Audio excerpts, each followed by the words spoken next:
For my first HYROX, I ran a 1:05 in Houston. Today I'm going to break down my race, give you exactly my thoughts on each station, what my plan was going into the race, and so on and so forth. If you saw my first YouTube video or my Instagram post, I want to clear up something. There's a little bit of a discrepancy in the rankings, and I just want to be fully transparent because you see this flag behind me. I just want to clear something up about that. After the race, I found out I took first in my age group. If you look on HYROX.com, I am first in my age group, in the 16 to 24-year-old age group. That's what I was the day of the race, right after the race. I found out that I was first in my age group. We had the whole ceremony happen. I received the first place flag, assuming I was going to get a world championship spot as well. And a couple days later, after the race, the rankings updated and my age group switched. And then I was no longer in first, I was in sixth in my age group. Still 14th overall, still the same exact time as obviously 105. And my situation was a little weird, so I just wanted to explain this quick before people start questioning me or whatever. I was 24 when I signed up for this race, and this is, like I said, this is my first HYROX. I didn't know how they did the whole age group thing or how any of the rankings worked. And it was literally my 25th birthday a couple days before the race. And I even checked the website after I turned 25 and it was still in the 16 to 24-year-old age group, which I was like, oh, okay, I'm just getting grandfathered in. Didn't really think anything of it. Then the race happened, I took first. Also, I was riding really high. My emotions were, I was just super happy overall. And then after a couple days after, I found out that obviously I didn't get the world championship spot. The second place, now first place did, but we talked about it and we're all good there. I'm happy for second place and now that they get the world championship spot. So it sucks that they switched around my age group like 2 days after the race. I thought I was just going to be grandfathered. It's whatever. There's going to be more races to qualify for a world championship. So this is my first one. I wasn't expecting that anyway. We're just going to move on. It is what it is. Let's get into the race. My total time was 1 hour and 5 minutes and 10 seconds. I took 14th out of 1,010 open men. I'm super happy about that. That's the top 2.7% or something like that. Actually, no, it would be in like the 1-ish percent of the whole thing. So super happy about that. My running total was 33:23. My fastest lap was 3:54. Average pace was a 4:10. 4:10 is roughly 6:40 minute per mile pace. So my goal going into it was actually to go a little bit faster than that. I wanted 6:30s, but I knew it wasn't going to be exactly what I thought. Before the race, I had somewhat of a plan. I knew I wanted to go out conservative, go out slow, even though I knew I was gonna feel good, but I just didn't want to push it. And this usually happens with me in any race, is that I still don't follow my plan of being conservative and go out too hot, which it happened a little bit here, but I feel like I still kept it pretty chill. The first run when we started was effortless. I felt like I was jogging and I was just flying through. I was flying, passing people. Felt super easy. And my first lap was a 3:58, which was faster than I had planned to go. I wanted to do 4:05s. So, yeah, that was good. And then I knew going into the SkiErg that I wanted to do between 4 and 4:15. And I knew I could go a lot faster than that. And I trained that way. So I knew that's the pace I was gonna stick at so that I could keep things cool and that I wouldn't blow up early. So overall, first run, super easy. Got into the ski, I was in second place in my heat. My ski time was 4:15, which is perfect, exactly what I planned. You can see where you place against everybody else, and I was 182. So like, not like super fast, but perfectly to plan so far. Came out of the ski feeling great. Feel like that didn't really tax me at all, and was still in second. And then going into the second run, I went even faster at a 3:54. So I was still feeling really, really good here. As you can see, I went out a little too fast, a little faster than I planned, but I felt good. So that was that run. Going into workout 2, the sled push. I have to say, sled push is my favorite. I think it's my strongest station out of everything. And I've been training sleds for a long time, years, even before I started training for this. And I pushed a 2:03, which I'm super happy with that. I'm surprised about 60 or 59 people pushed faster than that, but still in the top 10%. Super happy with that. Came out of that was the first time that I felt the fatigue in my legs. I could feel it after the sled push, which I knew that was gonna happen. And this is where the compromise running started.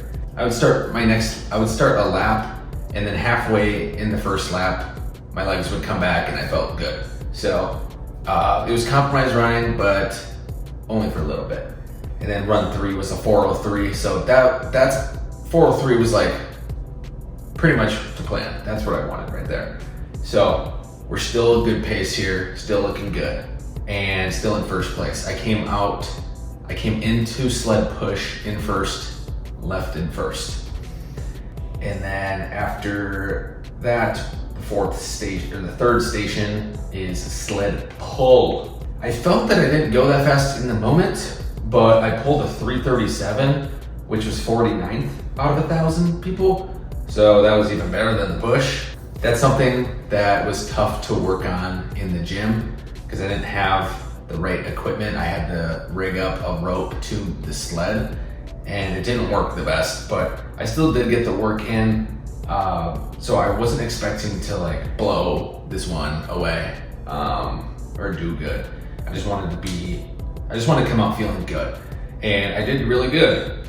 And looking back at the videos, I wasn't using all of my box.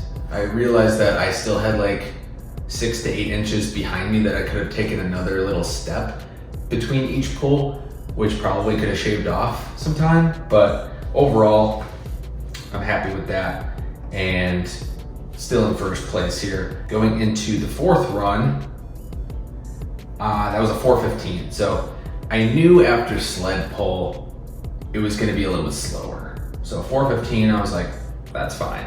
We're being a little conservative. I did feel this run in my legs. It took me a little bit to clear that out and feel good, but it was good after the first lap. The next station, my least favorite station, Burpee broad jumps. I just wanted to come out of these not dead and not with 190 heart rate, struggling to breathe and feeling like I was done for the day.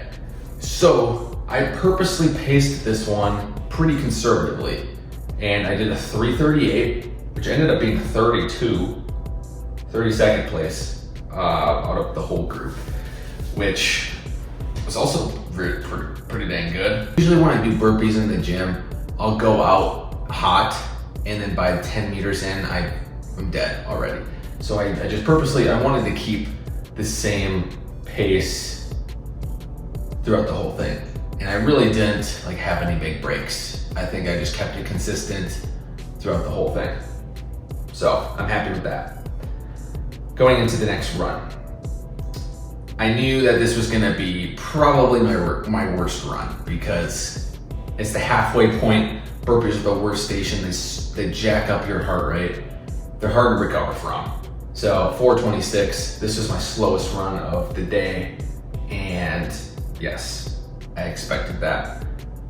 4:26 was a little bit slower than I wanted, but I was like, in the moment, I felt myself being tired and telling myself I'm going too slow, but I'm okay with that because I want to finish the second half strong.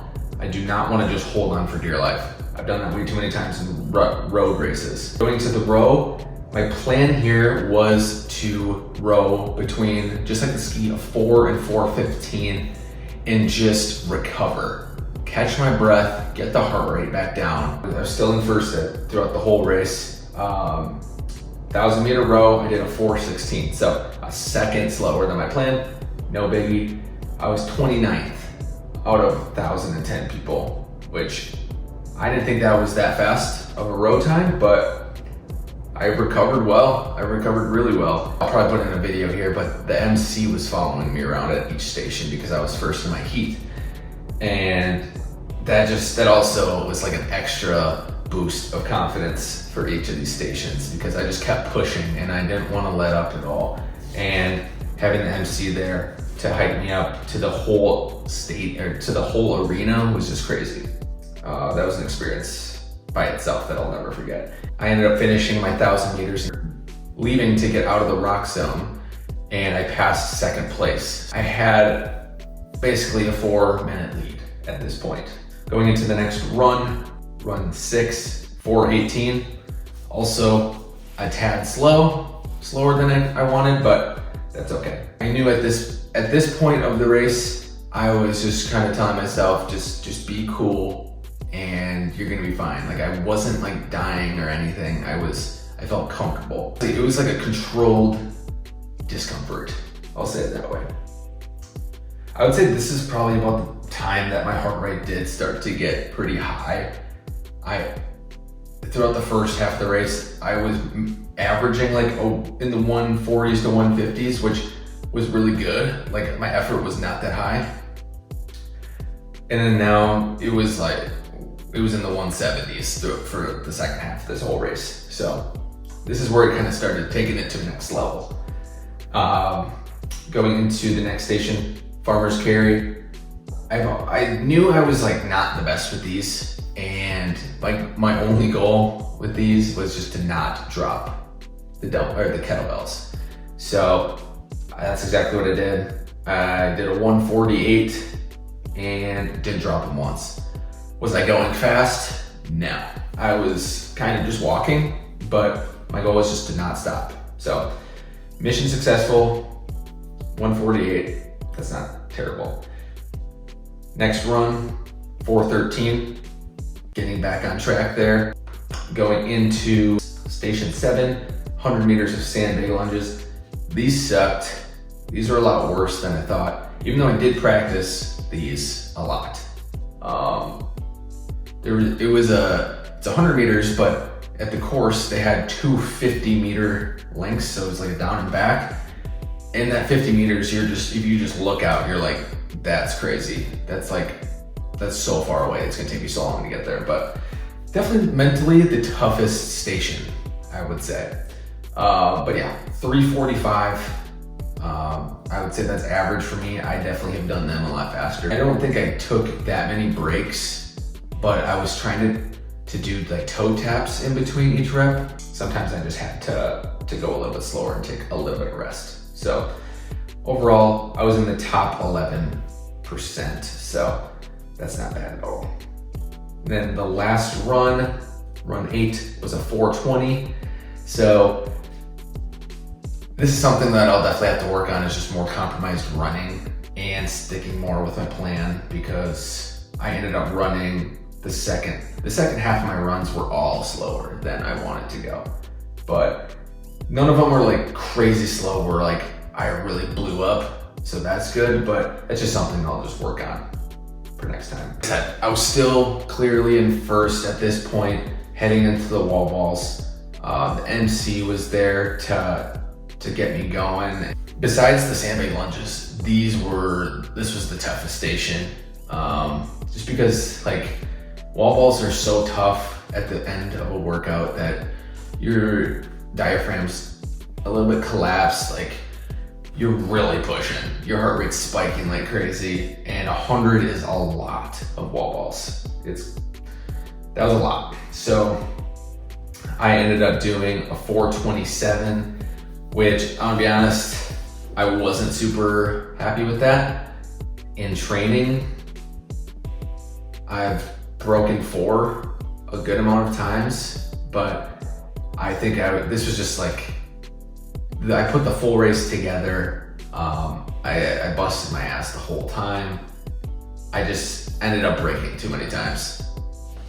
This is something that did not go to plan at all. I wanted to do 4 sets of 25 wall balls, which I've been able to do in training pretty easily, but obviously not in a HYROX race, at the end of the HYROX race. So I did that for the first 25, no problem, stopped, dropped it.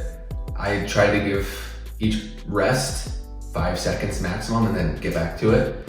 And I don't think I made the next 25 without stopping. It was, soon after that, it was like 10 to 15 each time that I had to stop.